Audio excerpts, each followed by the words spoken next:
First part of session 53. Let's talk about close encounters. Let's begin.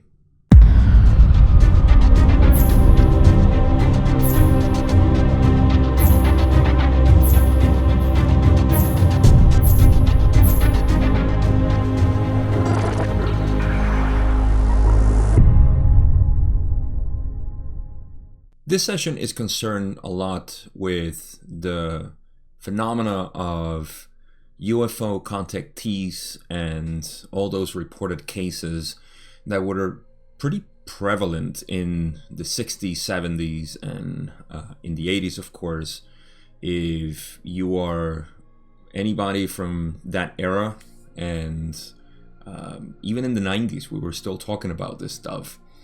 There was a lot of fuzz about the possibility of what this means, and we're getting into contact with UFOs for the first time and all that.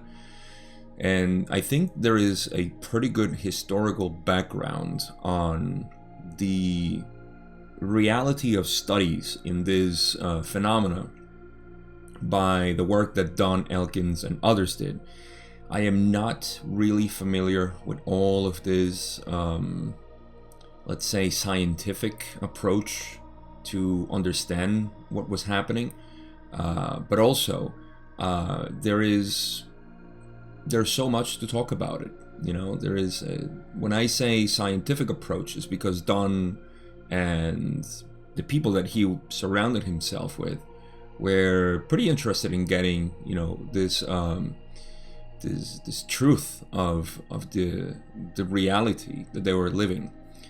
And lo and behold, they get the raw contact. So I mentioned this because if you're watching this, then chances are you believe that the raw contact is a legit contact, or let's just call it a true story of what happened. And that if you can extrapolate this to the UFO contact phenomena, then we can get a better picture of what it is. We're gonna get into some of that in this video, at least. It's a long discussion that Don and Ra have. I'll see how long it'll take me to get to a certain point, and then we'll cover the rest in part 2. But I'm mentioning all of this because it's something to consider. I think the point that I want to make before we start is that there's something to consider about the contact that we started having in the early 20th century, and it kind of intensified until a point that it kind of ceased, and the history behind that. So we can get a good glimpse of what was happening in the 70s, the 60s, and so on, with this exchange that Don and Ra had. And also, with all their other information that is there, and that L&L Research, just like they did and maintain, actually, they did a great job and maintained this great job today. There is a lot of good work that they did in terms of exposing, the truth that they were getting about these contacts. And we discussed, I forgot which session, but it was when Don mentioned recently, one of the sessions that we just covered, that he wondered how the contacts benefited Orion Group. And Ra said, well, the contacts benefit the majority that are affected or are touched by this UFO sighting.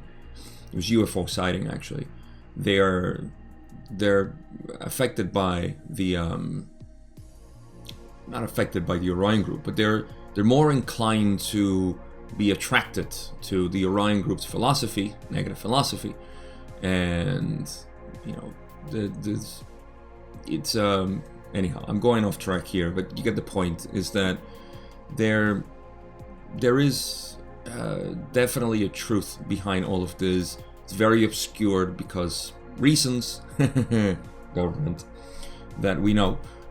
It's always shaded into different mysteries.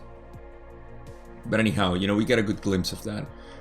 I don't think I think that the UFO phenomenon, and this is just my last opinion before I get into the session, I think the UFO phenomena became very tainted to the point that it's almost like talking about spirituality.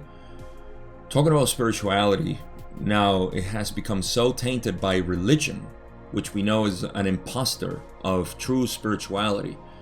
Well, in the same way, ufologists, I'm not naming anybody, but ufologists seem to go into that same tangent of, what it really is that we're talking about and what's the real message here. How much can we learn for ourselves, for our own growth? And it goes into an external journey. We recently just talked about that. The external journey of the mind as opposed to the internal journey, which is something that we crave, that we need, especially in Western society, which actually goes into global society. Now, I'm not talking about East being, endowed with some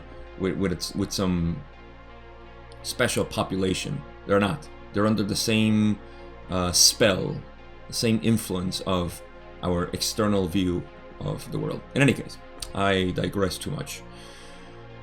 I think it's worth considering the history for people who are watching this content, who are studying the Law of One.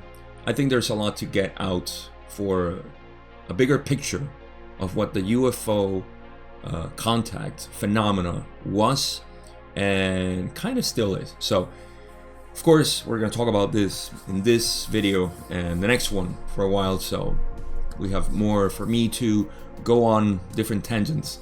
Now, to start with the session, there is a long commentary section in Book 5, which is in the raw contact. Actually, not the raw contact, but lawofone.info.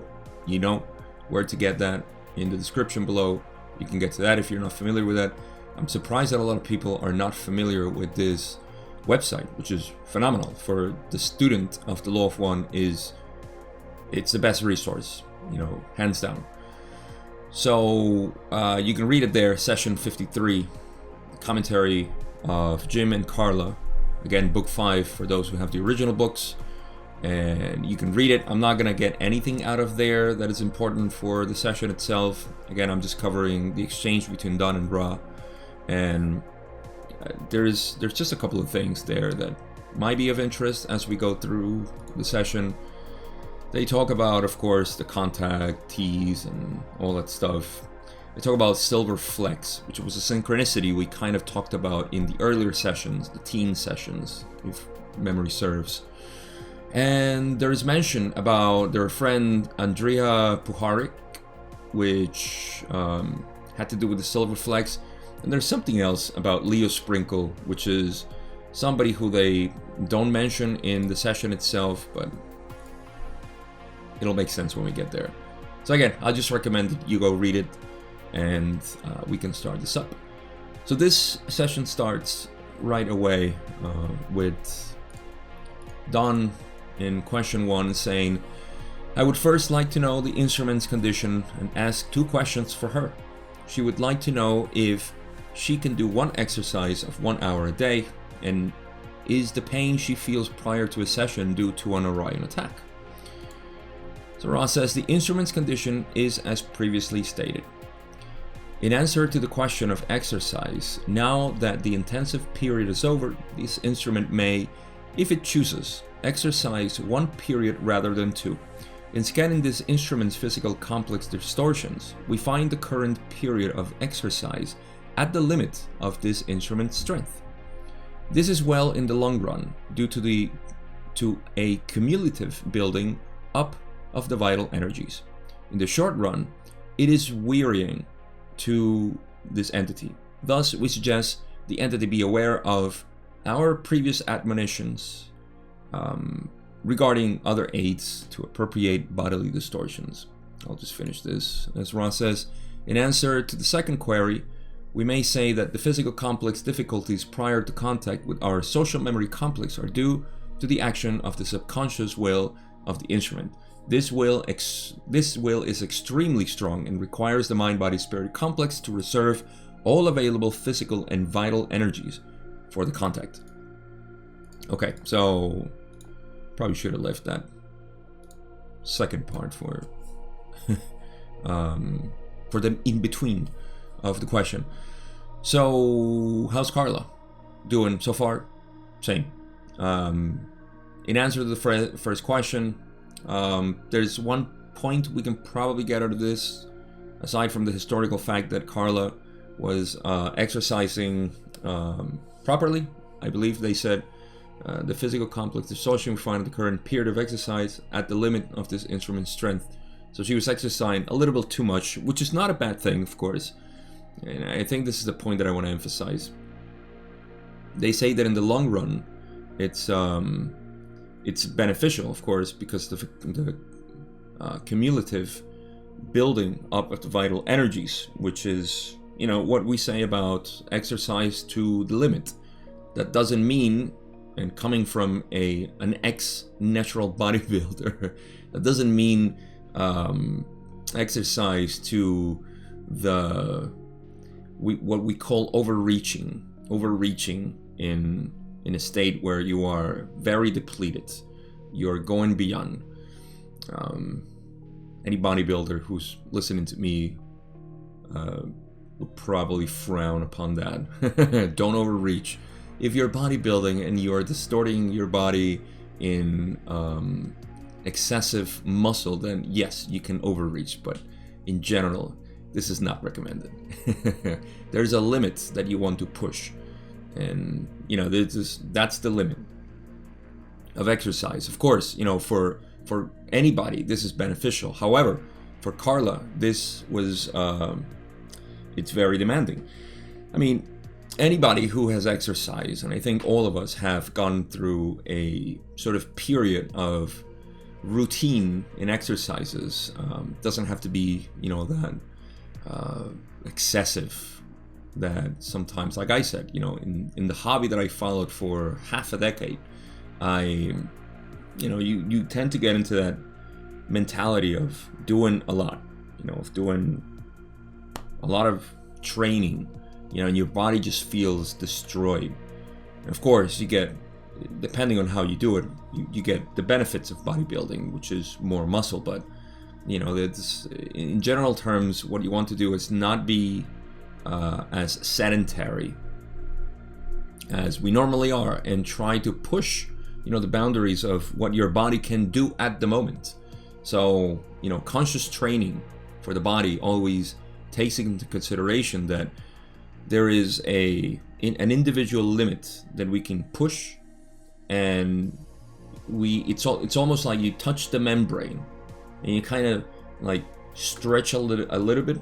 That causes a little bit of stress in the system, and then you let it go. That stress will need to be addressed, no pun intended, or I don't mean to play with words here. They just come like that, and you just let it go. Just let it be. It heals, and then you can push it again, and so on. That's how you create more space, if you will, and enhancement. What it means, you know, you enhance the capabilities of your body. So, you know, Carla wasn't lifting weights, as far as I know. I don't know what other exercises she would do, but it was just, you know, walking, which you have to also understand. And I know I'm just going on a tangent here, but just to put context, Carla was probably like 90 pounds at this point. She was very, very fragile and thin during the raw contact. So even walking for her was very stressful on the body. So this means that she was putting herself to two periods. Let's say one says one period rather than two. Yeah, she was going through 2 periods of walking, and that was a lot of stress for her for some reason. So again, this is very specific, of course, for Carla. I'm just going on my own here, talking about bodybuilding and all this stuff, because it's kind of relevant, you know, for us who are seeking that. I mean, we're always there. We always have a limit. And so can we push that limit? Yes. She would push it too much. Probably not. For the vast majority. Again, for people who want to enhance beyond, that would be extreme adaptations. Then sure, marathon, powerlifting, whatever it may be, CrossFit. Then you have to go to the extremes and really destroy your body. Fun fact, I think this is still current, that the sport, if we can call bodybuilding and powerlifting a sport,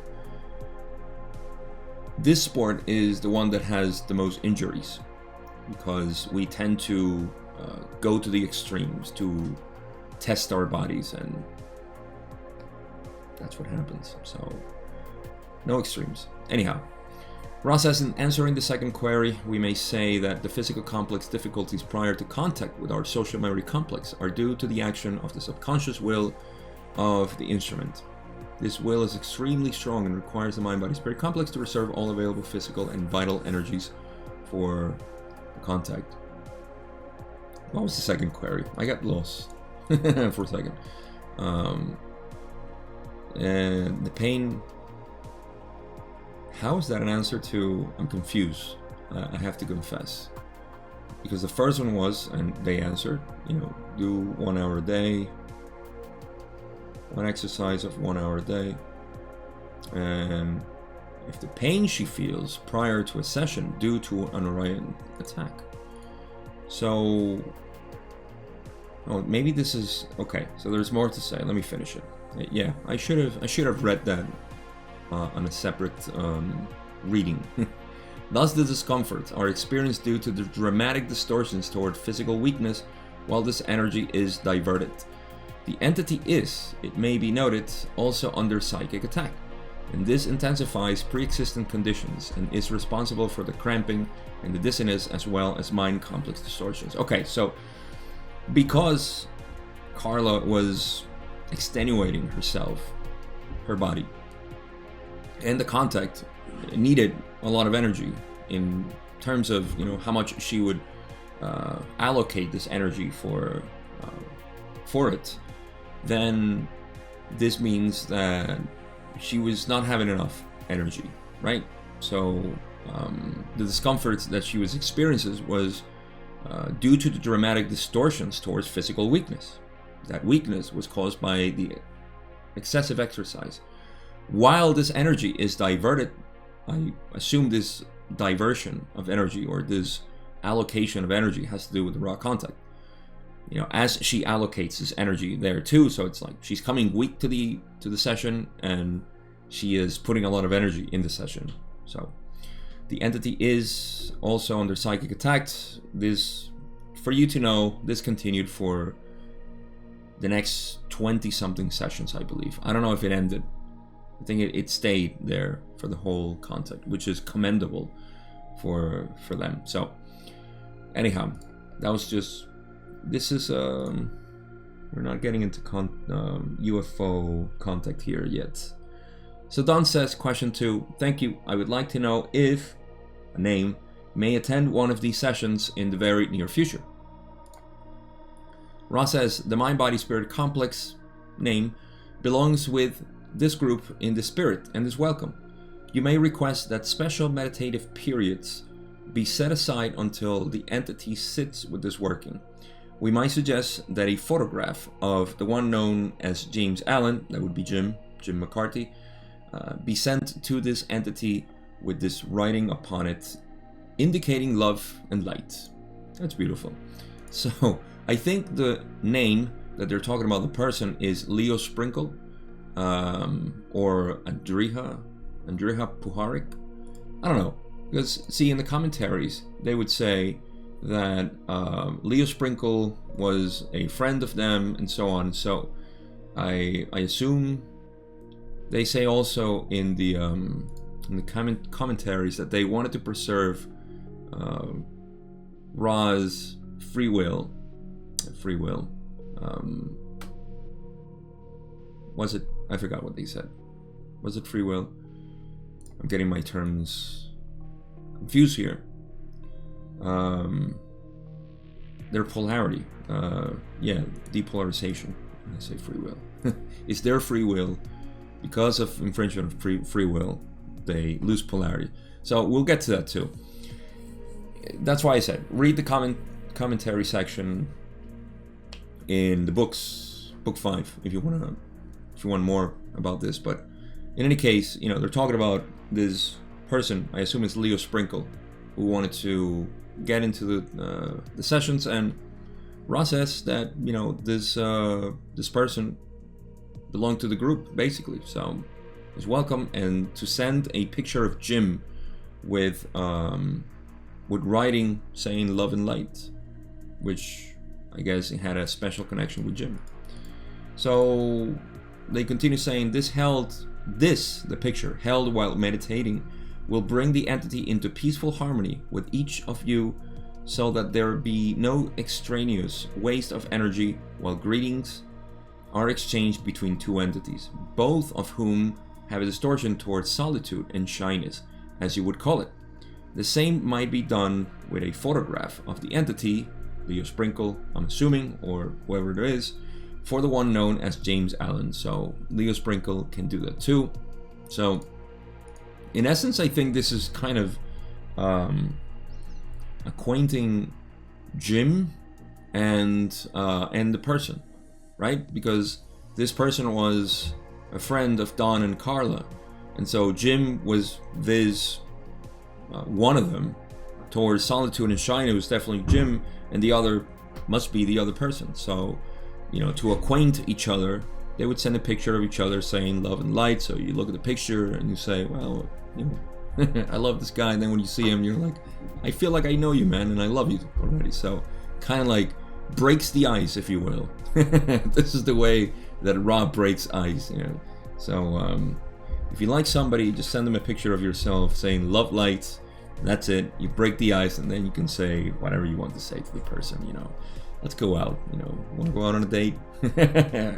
What a way to pick up somebody. Get some notes from the romantic and loving social memory complex called Ra from Venus. You know, the planet of passion, love, beauty, the goddess Venus. That's where they came from. And hey, they specialize in sexual energy transfer for research purposes. They love that. So there you go. All right, let's move on to question 3. Don says, thank you. During my trip to Laramie, certain things became apparent to me with respect to disseminating the first book of the Law of One to those who have had experiences with UFOs and other wanderers. And I will have to ask some questions now that I may have to include in book 1 to eliminate a misunderstanding that I'm perceiving as a possibility in book 1. I have a note there that I'll talk about. And Don continues, therefore, these questions, although for the most part transient, are aimed at eliminating certain distortions of understanding with respect to the material in book 1. I hope that I am making a correct approach here. You may not be able to answer some, but that's alright. We'll just go on to some others, then if you can't answer the ones I ask. First, I will ask if you could tell me the affiliation of the entities that contacted Betty Andreasson. So, let's get a little bit of context. So, in session 26, Don decided to switch the questions and answers so it would make more sense. And this is why the raw contact to me is superior in terms of studying the Law of One as opposed to the original books. Always remember that the original books were edited in what I would say is a shy approach to disseminating the Law of One, in a conservative one at that, because they wanted to, come across as something intelligible and understandable, and that's why they sort of tinker a little bit with the material. And you can say that the original books were based on the raw contact, and that's why now we have the raw contact as a study, a body of study, right? And so these questions that we're going to see from, I think it's question 6 and so on, they were switched. So if you look, all what I'm saying is for the people that have the original books or are reading the original books, and they will see that session 53 doesn't have these questions. That's because you'll find them in session 26, and you'll probably be mixed up with this, but that's just a clarification of versions of the books on the raw material. So this is where Don is saying, like, okay, I think there might be some confusion in book 1 because we talked about this stuff, and now I want to get this straight, so maybe these questions, I'm going to switch them, and certainly he did. I actually mentioned this in session 26, if you remember. If not, you can go watch it and make sense of it. But I cover session 26 as is in the raw content, so nothing, we're not missing anything here, is what I'm saying. Anyhow, let's go to Ra's answer about the contact of Betty Andreasson, which I'm not familiar with. Ra says, this query is marginal. We will make the concession towards information with some loss of polarity due to the free will being abridged.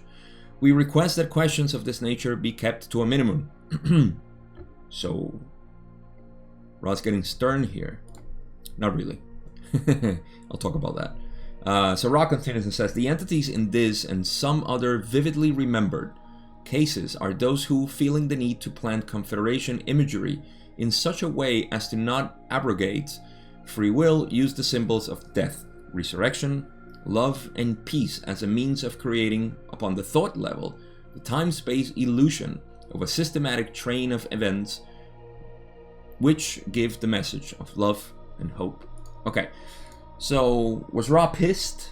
Yeah, Ra was pissed. Don't ask these questions again. We're gonna lose some polarity here because you are asking. Don't do this again, man. No, not really. So as a good master, Ra is saying, like, okay, just so you know, this question is marginal. It's not really important. We will make the concession to answer it and lose some polarity because some free will is being abridged. But why, Gabe? Why is free will being abridged here? Well, because if you have a mystical experience, in a dream, you know, in church, in nature, with psychedelics, near-death experience, what have you, you have a mystical experience, and you say, I have no idea what was that, but it just inspired me so much. And, you know, I from another dimension come and say, never mind, you know, this is this and that, so, you know, let me explain to you what happened.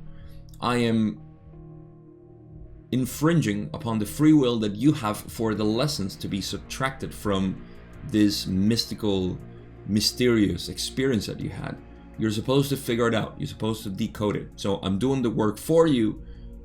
Thereby, I am infringing on the possibility of you deriving anything from these lessons.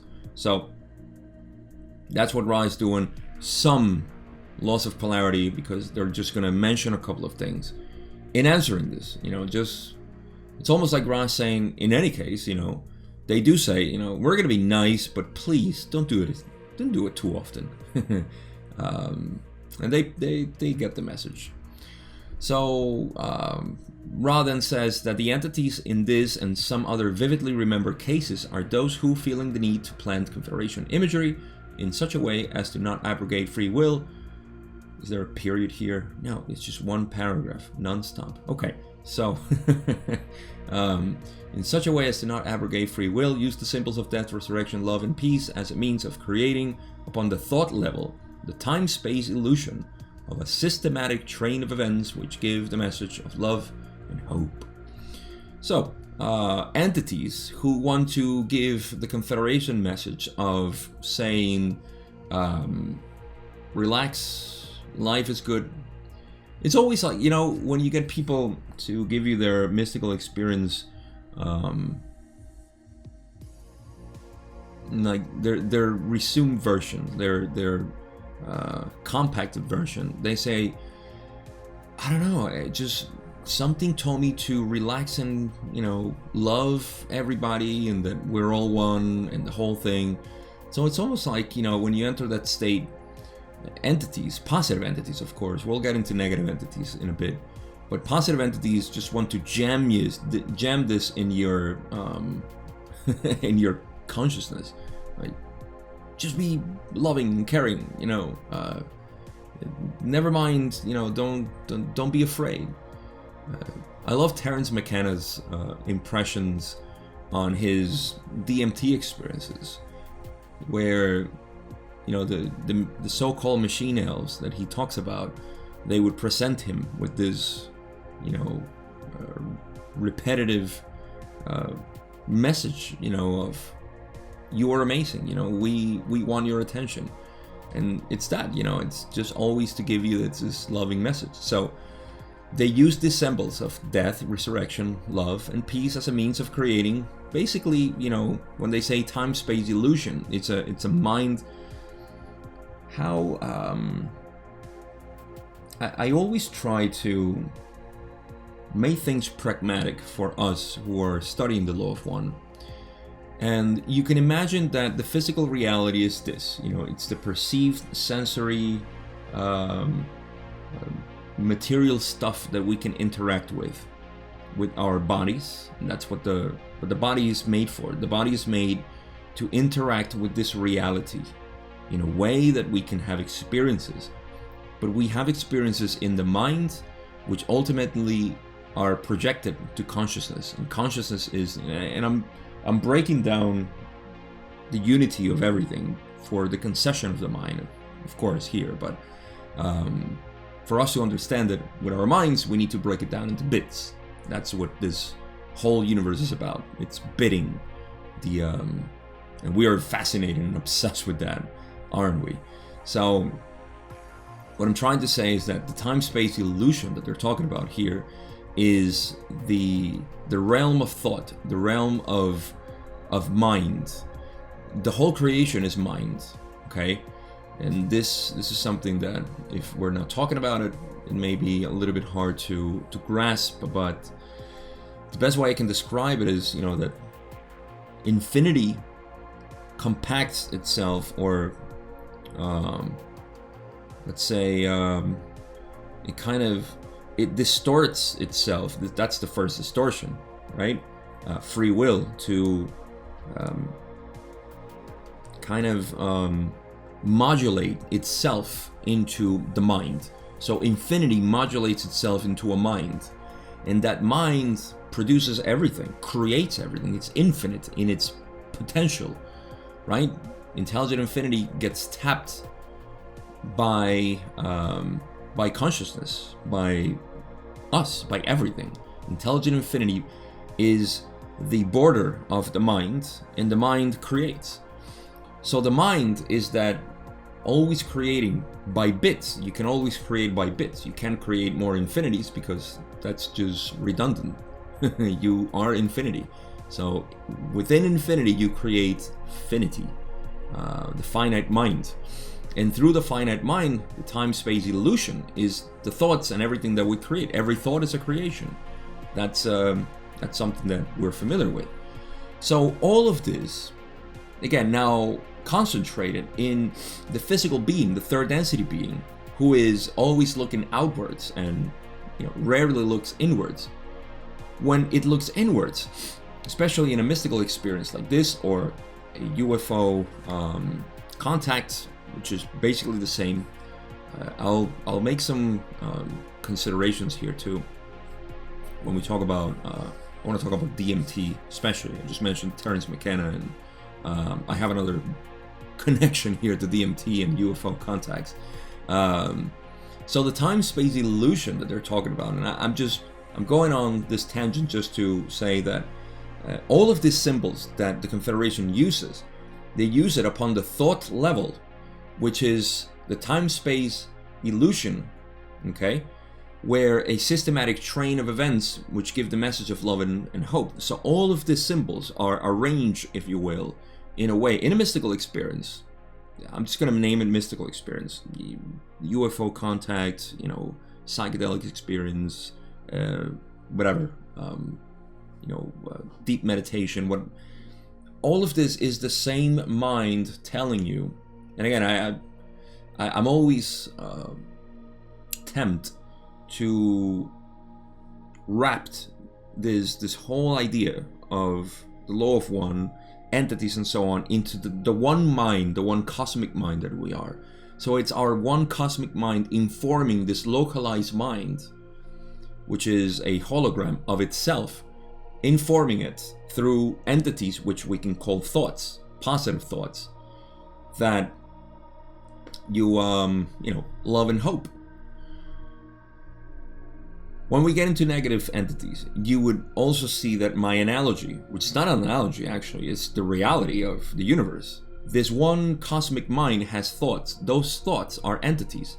Those entities, we may call them from the Confederation or the Orion. They're positive and they're negative. And so, if we see the universe or this model of the creation as entities always attacking us or aiding us, is the same as saying my mind is plagued by negative thoughts and positive thoughts. You see, because you're connected with the cosmic mind, it is the same to say that you have negative thoughts and you have positive thoughts. Or to say I have Orion entities attacking me and Confederation entities aiding me. It's a matter of speaking and not truly the ultimate truth, I want to say. So play with this idea. I'm kind of incentivizing you to, massage your mind with all of this, and I don't know, consider it. It's easier to think as one mind as opposed to different entities flying all the time and being afraid of some entities and being glad of others. It's all you, is what I'm saying. It's all you. There's only one entity in this universe, and it's you. You see, but for you to experience yourself, you have to create me. And so I needed to create you. But in the end, we're all one. Oh, I'm sorry. I went on a tangent there. Really bad. Okay. So, Ra continues and says, this type of contact is chosen by careful consideration of Confederation members, which are contacting an entity of like home vibration, if you will. This project then goes before the Council of Saturn, and if approved, is completed. The characteristics of this type of contact include the non-painful nature of thoughts, experience, and the message content, which speaks not of doom, but of the new dawning age. Beautiful. So now that we have this, we can go back to the model of entities being arranged within this mind. The study of the mind is just the most beautiful thing we have, because we are a localized version of this cosmic mind in development, in action.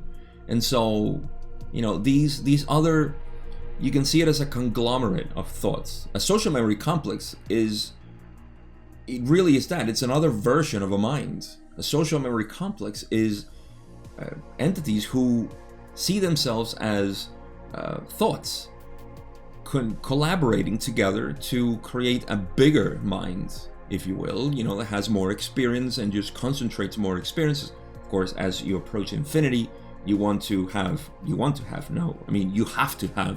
more inclusion. So you kind of include the whole universe as a thought. But since we're experiencing this dimension, this third density, then we can see ourselves also as being influenced by this higher conglomerates in densities of consciousness, not higher in terms of higher in hierarchy. Two different words, two different spellings, but sounding the same. There's not a hierarchy here. You are connected with the cosmic mind. You are that. So, back to this. The Confederation members, they just want to contact like home vibration, which means the density from where you are, 4th, 5th, or 6th. I guess because there's more compatibility and resonance, better language exchange between the two. So this project is laid down by the council, and if approved, is completed. The characteristic of this contact, of course, positive, is non-painful, of thoughts, experience, and the message content, which speaks not of doom, but of new dawning age. What is this new dawning age? Is the coming of 4 density, love and light, and finally unconditional love, understanding, and all of that jazz, for us to enjoy life. So it's almost saying, like, listen, what's coming, it's awesome, and you should be aware of that. Not what the Orion group does, which is the opposite, which is helpful still, but we'll get to that, I think. Yes. So question 4, Don says, it is not necessary that I include the information that you just gave in the book to accomplish my purpose. In order to save your polarity, shall I say, I can keep that as private material if you wish. Do you wish for me to keep it unpublished? Ra says, that which we offer you is freely given and subject only to your discretion. So basically, thank you, Don, but what we gave freely, so you can do whatever you want with it. Don being considered, of course. Don't we love Don? Speaking of Don, question 5, he says, I thought you would say that. In that case, can you tell me anything of the blue book mentioned by Betty Anderson? In that case, I don't know what this blue book is, but Ross says, nope. Nope, we can't.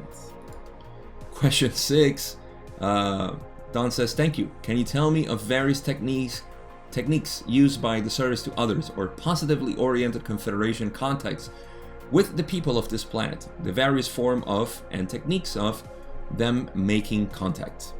Ron says, we could. Don says, would you do this, please? Ron says, we can. No. Okay, so Ron says, the most efficient mode of contact is that which you experience at this space-time.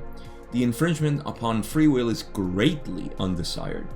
Therefore, those entities which are wanderers upon your plane of illusion will be the only subjects for the thought projections which make up the so-called close encounters and meetings between positively oriented social memory complexes and wanderers.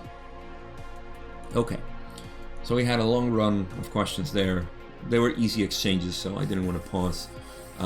So now Don just wants to know the nature of these contacts, right? He says, can you tell me of the various techniques used by the service to others, or basically Confederation? Let's just put them on the umbrella of Confederation. How does the Confederation contact people in these various forms and techniques? So could you please share that with us? And so Ross says the most efficient mode of contact is that which you experience at this space-time, meaning, this telepathic contact, which is always internal. Listen to the inner voice and not the external voice, right? Does that make sense now? Always listen to the internal voice, the inner voice. You can still get some negative, of course, as we are very familiar. Our thoughts are a mixture of negative and positive. It's a dance of these two, looking to strike a balance all the time. So we do that, when we feel so stressed, we want to cling on something. We want to watch, something, or we want to go out. We always seem to be escaping from ourselves. I want to escape from myself. I want to leave this place. I don't want to be, here. So, in any case, before I go again off track, this is the best mode of contact, right? The most efficient mode of contact is what they're doing there, telepathically. The infringement upon free will is greatly undesired, of course. Therefore, those entities which are wanderers upon your plane of illusion will be the only subjects for the thought projections which make up the so-called close encounters. So only wanderers in our plane of illusion are those who get these close encounters and meetings between positively oriented social memory complexes and wanderers. So yeah, only wanderers can get close encounters, according to Ra, and meetings between positively oriented social memory complexes and wanderers. Is that poorly phrased? I don't think so. I think I'm reading it wrong. So those entities which are wanderers upon your plane of illusion will be the only subjects for the thought projections which make up the so-called close encounters and the meetings between positively oriented, of course, social memory complexes and wanderers. It just seems that it's redundant to say wanderers twice, but maybe it's just me. So only wanderers can get this experiences. So that doesn't mean if you haven't had a close encounter, you're not a wanderer, of course, but you are more susceptible to one. And the nature of it, of course, like Ra already said, is it's always this positive feeling, this feeling of hope and love and unity, as opposed to negative ones. So I think I wanted to say something else here.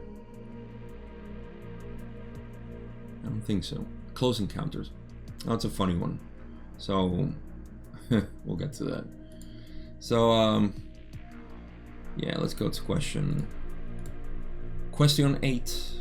Don says, could you give me an example of one of these meetings between a wanderer and a social memory complex as to what the wanderer would experience? Ross says, one such example of which you are familiar is that of the one known as Morris. In this case, the previous contact which other entities in this entity circle of friends experienced was negatively oriented. However, you will recall that the entity Morris was impervious to this contact and could not see with the physical optical apparatus this contact. However, the inner voice alerted the one known as Morris to go by itself to another place, and there an entity with the thought form, shape, and appearance of the other contact appeared and gazed at this entity, thus awakening in it the desire to seek the truth of this occurrence and of the experiences of its incarnation in general. So they're using, so Don wanted an example of this, right?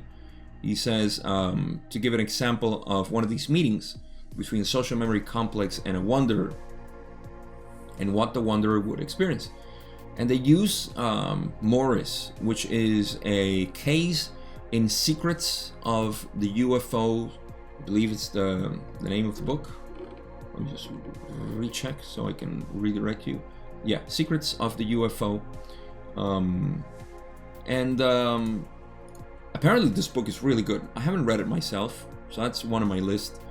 If you have, leave me a comment. Maybe you know about Morris. I don't.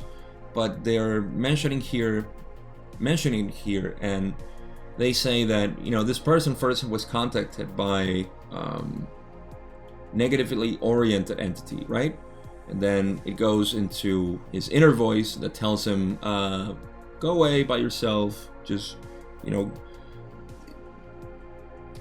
this is going to overlap pretty well with, I don't know the case of Morris. I would love to read it now, because now I'm interested in the circle of friends that he had. You see, depending on who you hang out with, and of course doing sessions like this, if you play that board game, which I never know how to pronounce in English, we call it I forgot even in Spanish, Ouija? One of the board game where you move and get, you always get negative entities there, because you're always asking questions that are, from negative, you're calling negative entities, I want to know if I'm going to meet my love, and so on. Am I gonna die soon? Oh, Orion Group is playing with this and saying, please play with us. So, depending on the people you surround yourself with, you're gonna attract this. And of course, Morris was susceptible to this negative contact because maybe of the circle of friends that he was with. And then the inner voice, some inner voice, just told him, go away, and go see, for yourself. And then he was contacted by a positive entity, which, gave him, awakened this desire to know a little bit more about the experience. And this is just the stimulation of the awakening in the self. that was caused by Confederation entities, of course, or at least a positive entity. So that's what happened in that case. Again, it's a book I need to read. So Ross says, the feeling of being awakened or activated is the goal of this type of contact. The duration and imagery used varies depending upon the subconscious expectations of the wanderer which is experiencing this opportunity for activation. So just to finalize, this question, the feeling of being awakened or activated is the goal of this type of contact. The feeling, the key word here is the feeling. You want to elicit that feeling as a Confederation entity. You want to elicit that feeling of wonder, and just like Ross said, the Confederation UFO sightings are supposed to be for the inspiration of the individual to say, there is more to this reality. I want to know more. And that inevitably leads you to a path of seeking. Whether that seeking ends up in awakening or not, that depends. But in retrospect, I can say that this is really what happened to me. Not to give a little bit of my... why not? I'm always excusing myself. Let me talk about myself. My spiritual awakening was that. I had a ceremony with plant medicine, which I'll probably tell in a future video. I'll explain more about it. But this really just caused me to question everything about reality. And I remember, I was a scientist by nature. I was scientist by religion. Like, science was my religion. I could explain everything with science. And anybody, pseudoscience, it's nonsense. I don't know anything about that. Metaphysics, haha. Funny thing. People are creative. So here I am talking about metaphysics. So seeking is something that just awakens in you. And that leads you to a path of, finding the truth, finding your truth. So, the feeling of being awakened is that, that's what's been intended by these contacts. And yeah, so the duration and imagery used varies depending upon the subconscious expectations of the wanderer. This actually hits home really good with me, because I had my subconscious expectations when I was awakened from my sleep of spirituality. The wanderer which is experiences this opportunity for activation. It was actually non-existent. It was all synchronicities. I was showered with synchronicities because I was so close-minded to this reality, or the possibility. I was terrified actually of this being true, because I was terrified that my model of reality would shatter, and so, it did, but slowly. It didn't happen that night. I actually didn't feel people, report all kinds of imagery and beautiful things happening. All that was going through my mind at that time was processing information, analytical information. What was going to happen? Nothing happened until, again, I'll tell that story another day, but I was just showered with synchronicities that night, and then the following weeks, which really made me, kind of like relax into the universe. Oh, it's a beautiful experience. I like to reflect on it now and then. In any case, we're talking about the law of one, not the law of Gabe here. So, that's what you get. That's what you get when you are awakened. So Don says, question 9. In a close encounter by a Confederation type of craft, I assume that this close encounter is with a thought form type of craft. Do wanderers within the past few years have close encounters with landed thought form type of craft? Oh, it's funny. You'll see why. Ross says, this has occurred, although it is much less common than the Orion type of so-called close encounter. We may note that in a universe of unending unity, the concept of a close encounter is humorous, for are not all encounters of a nature of self with self? Therefore, how can any encounter be less than very Very close.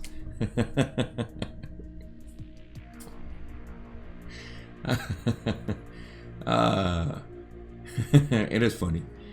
I get this one. See, I didn't get the other joke, but this one is pretty funny.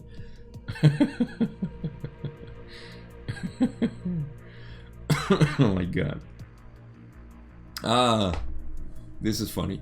So, it's even more funny when you read Don's question. So, let me share the fun. So Don says, he says close encounters like 3 times. In a close encounter by a Confederation type of craft. Okay, so he's referring to a Confederation craft. He's still thinking about UFOs, of course. I assume that this close encounter is with a thought form type of craft. Now, he's associating the thought form craft that we discussed before, like how Confederation travels by thought and they manifest their own craft or vehicle. It could be a body, it could be anything. Do wonders within the past few years, talking about the 70s and early 80s at least, have close encounters with landed thought form type of craft. Now he's referring to like real physical craft that, you know, like people have touched the craft. Now here's where I'm going to make a mention again on DMT. So Ross says, you know, this has occurred, although it is much less common than the Orion type of so-called close encounter, which apparently is much more physical. Not surprisingly, it's external, which means that they do come and infringe upon free will by saying, we are here and we're doomed. We're here to control the planet. You know, like the Wizard of Oz, you know, they're just playing with magic, but in the end they're just ourselves disguised, you know. It's just funny. But even funnier is what Ross says, you know, that basically in an unending unity, in a universe of unending unity, the concept of a close encounter is funny, man, because all encounters are in the nature of self with self. I think it's funny because you can see Ross' perspective in the same way that they say, we cannot discern between 2 of you.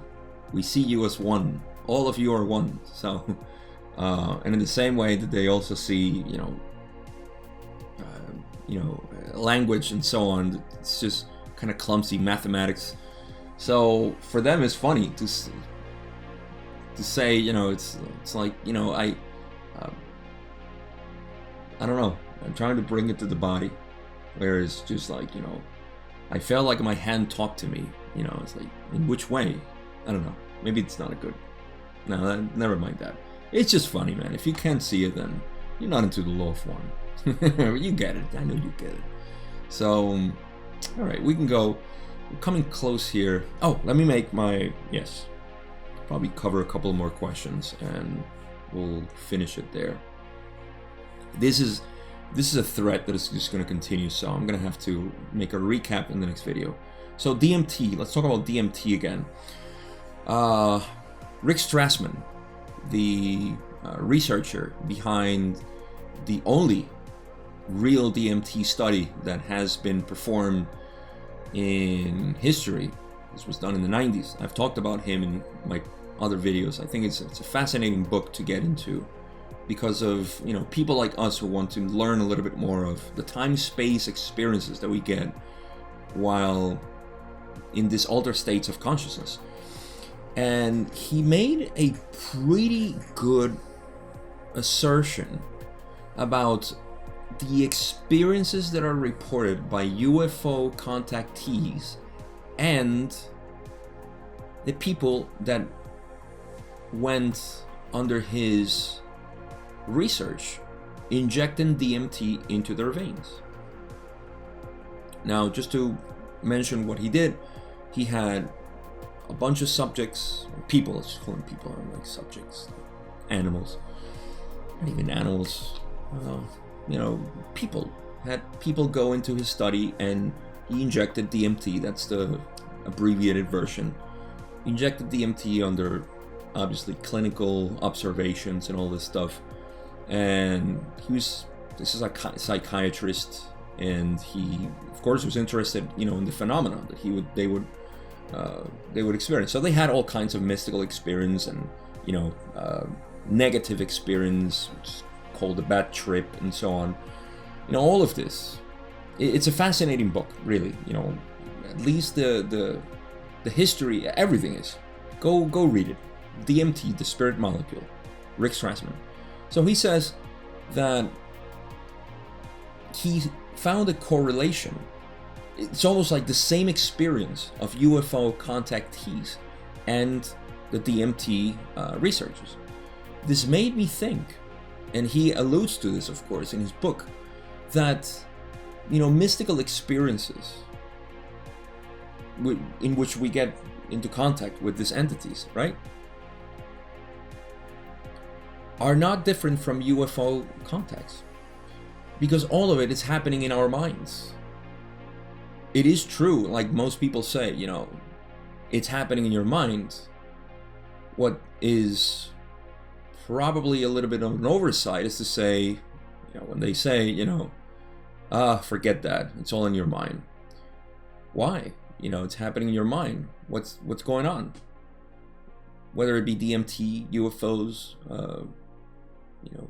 get into a trance state by meditating, or dancing or running, whatever it is. What's happening?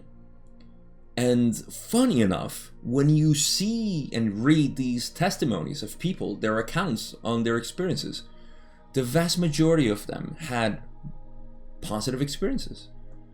They had what we would term here by the raw material, calls for awakening. Of course, I have my thoughts on DMT, and I think it's a substance that shouldn't be, tinkered with, because of the potency that it elicits.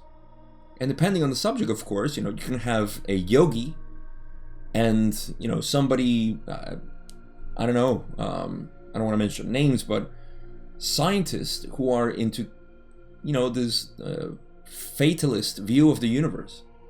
And I guarantee you that their experiences are going to be diametrically opposed. So, DMT it's a very potent substance that, I don't know, I'm not telling anybody what to do or not to do, but it's just for the purpose of education, we can see that it elicits this. So it's making you contact, with something in your mind, inside, of course, and, there are positive and negative entities there, waiting to, depending on the subconscious of the person, their expectations, to act on that. And they both will, try to do their work, just like in the raw contact. They had raw, and they had a fifth density negative entity attacking them. So you will attract both, because that's just how the universe balances itself. Your mind needs to balance itself. So, in any case, I'm going pretty off track here. But I wanted to mention that there is a huge resemblance between UFO contact. So it's not like a UFO lens here. It's just that in your mind, this happens. Of course, Orion types are the ones that may come here. As Ross says, this has occurred, although it is much less common than the Orion type of so-called close encounter. Meaning that the Orion group, and it makes sense once again, because the Orion group is more prone to use external sources for their meddling with us.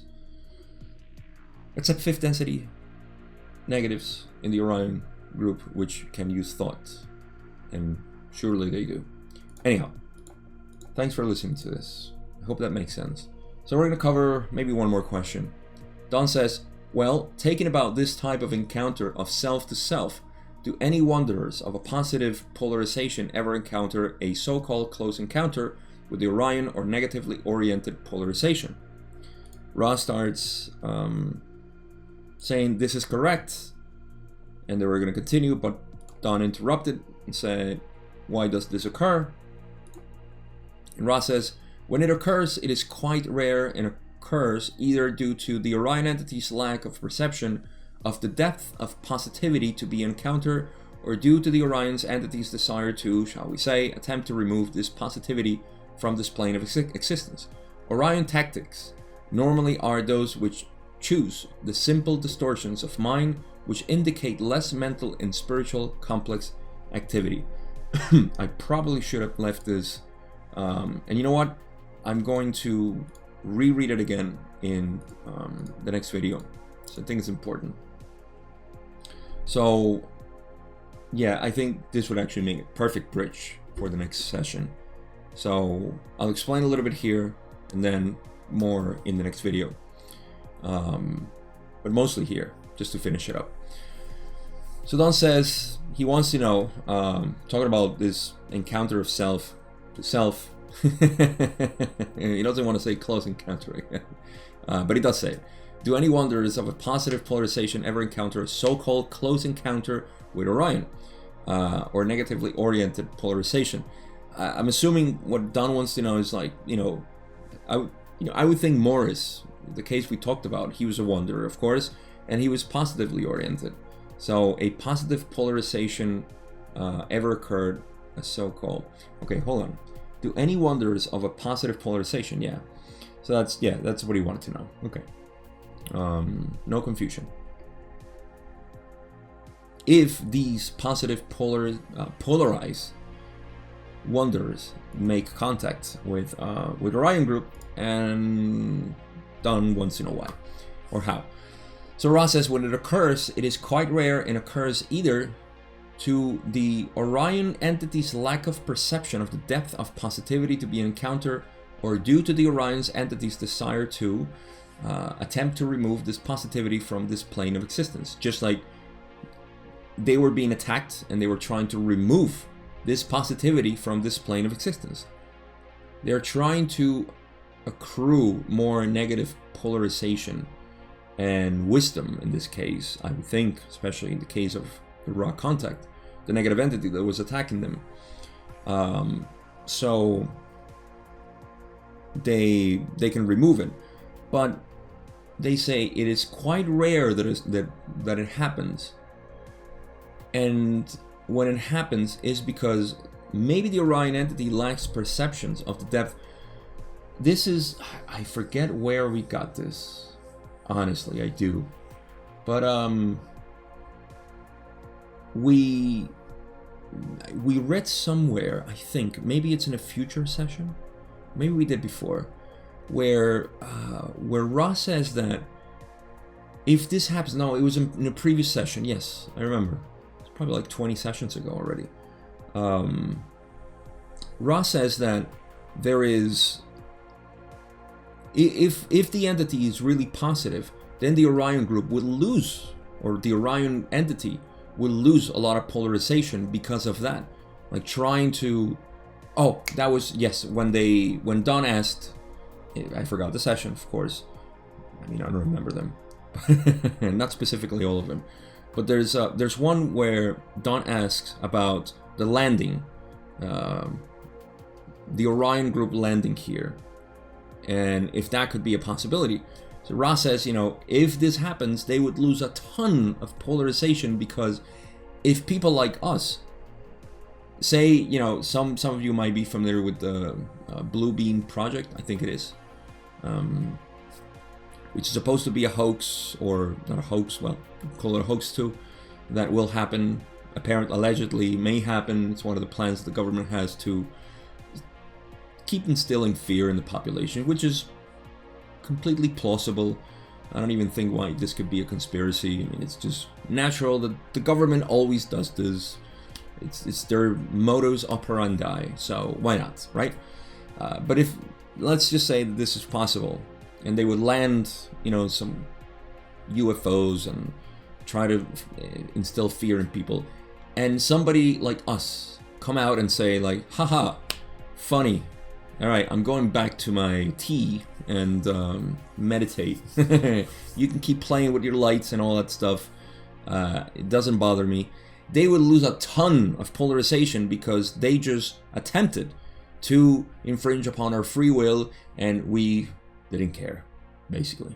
So This was explained in that session. I talked about that. I think this was session 20 something. I don't know. Who cares at this point? It's there. So yeah, you know, they would, if they like the perception of the depth of positivity to be encountered, then they might do that. So Orion tactics normally are those which choose the simple distortions of mind which indicate less mental and spiritual complex activity. Of course, they will attack our weakest portions, and this is why negativity is it's so important in our lives. Let me put it in a way that doesn't sound like, you know, I'm promoting negativity. Nor am I promoting positivity. I don't promote anything. But let me do this formally in conclusions, because we got to the end of this video. It's long enough.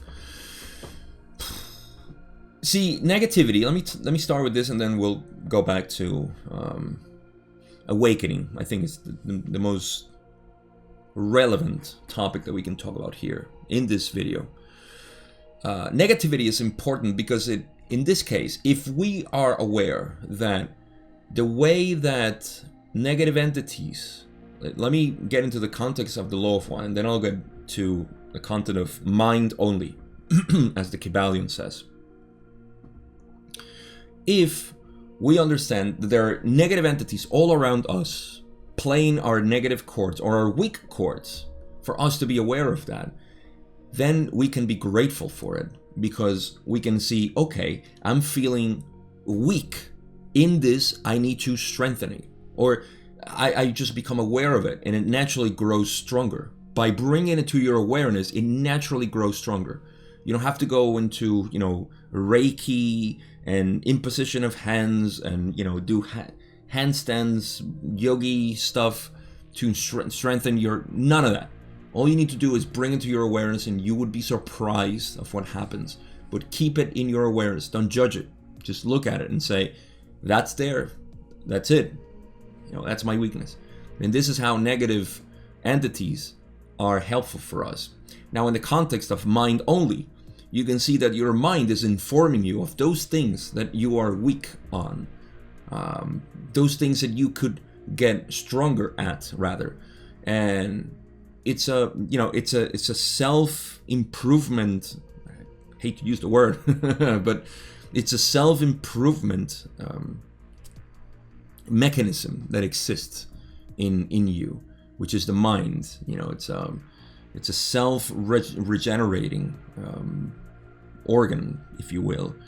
So, you know, just bringing it to your awareness. And this is the great gift that negative entities bring, or negative thoughts, or our, you know, distortions, whatever you want to call it, our biases, judgments, and all that stuff. It's just great things, only that we need to bring it to our awareness. Stop identifying it with it. You know, and that this is a good thing in both cases, whether you feel you're awesome or you feel you're crap. Stop identifying with the feeling. Bring it to your awareness and look at it and say, okay, there's a feeling of worthiness or unworthiness. There is. It's not I am worthy or unworthy. It's just there is a feeling. That's it. So, best advice I can give you there. Now, coming back to awakening. Couple of things I want to say. If you guys have gone through the process of awakening, in whatever case it may be, you will feel that you'll start, you know, all of you, I'm sure you have gone through this. It's a path of seeking. You see, this is inevitable in all of us. Once we see the light, we want to follow it, right? That's just inherent in us. And so one of the pitfalls that sometimes happens in our minds is that we think that because we ceased seeing the light in whatever fashion we kind of see it, we're not progressing. That is not true. Ra mentioned to Don, and this was in session 40 something now, that one I remember, session 46 or 45, that, you know, when you have an experience like Don wanted to, I forgot the question, but Don wanted to know about his experience that he had. It was like sort of mystical too, where his arm was moving and vibrations and so on. And Ross said basically, listen, you know, that happened for you to have an awakening, you know, you don't, in essence, this is what they said, continue to seek that is looking for regression. You know, like you already had that. It's like trying to learn, you know, a word twice. Why? You learned it. You won't learn more about it by learning it again. So you just simply trust that now that you learned that, it's going to be applied in your life. So that's a pitfall that sometimes we can get with in our seeking. Sometimes it's okay to just relax, you know, in our seeking. And most importantly is just the fact that awakening always, regardless of your polarization, because people may say, oh, well, I'm not that positive polarized, or I'm not whatever. Regardless, all you're doing is knowing yourself. That's all you're doing. Awakening means getting to know the self. You thought you knew yourself and you had some bunch of labels and identities, and suddenly some of them crumbled in your hands and you said, oh my God, this is not it. What is it then? And so, you know, you can play with more labels and see them, you know, fade away and so on. But eventually all you're doing is knowing yourself, either by putting more labels or taking away more of it, which I highly recommend. Take all your labels and you will find yourself, the true self. And then you can go and play with labels as an expert in labels. There's a lot to be said there, but I don't want to get into that rabbit hole of the mind and consciousness, which I love talking about. As you can see, it's been an hour and 15 minutes. I appreciate you for being here. I appreciate you for your support. I want to give a big shout out to all my supporters. I don't know if by now I would have made my announcements, because I always record this in advance, about my Patreon and so on, but I want to give a big shout out to all of you who are supporting me there. I have a mixed audience between Spanish and English people. It was chosen by the majority that wanted, you know, one community, and so I made it like that. I always try, hey, you know, I'm here because of you, and so why not, you know, go according to what you guys want. So in some extent, what flows through me goes, you know, that's what flows through me. I can't, you know, that won't be influenced by you directly. But what I do for you, maybe. So in this case, I do. So I want to give, you know, thank you to a lot of you who continue to support me. This is going to be my life, because this is just who I am. This is who I have discovered to be when I took off many of my labels. And so I enjoyed doing this a lot. Thank you. Mostly for watching, for liking, subscribing, being part of this, sharing it with other people. And if you want to be one of those who contribute to me, links in the description to all my social ways to support directly and indirectly. Just, I don't know, go nuts in the descriptions. I have a bunch of stuff there. Timelines. I never mentioned that there are timelines here for every question. Go, I'll start mentioning this more often because I've been doing it for a while and I never mention it. But for your pleasure of viewing, you can actually skip to one question or the other here in the timelines with the timestamps that I have. And of course, the music of our brother Colby from Dream State Logic, which I continue to use. I don't know why I'm being so grateful at this point, but I'm done talking. Thank you so much for being part of this. Again, I love you because you are. And that's it. In all your weirdness, I'll see you in the next video. Second part, session 53.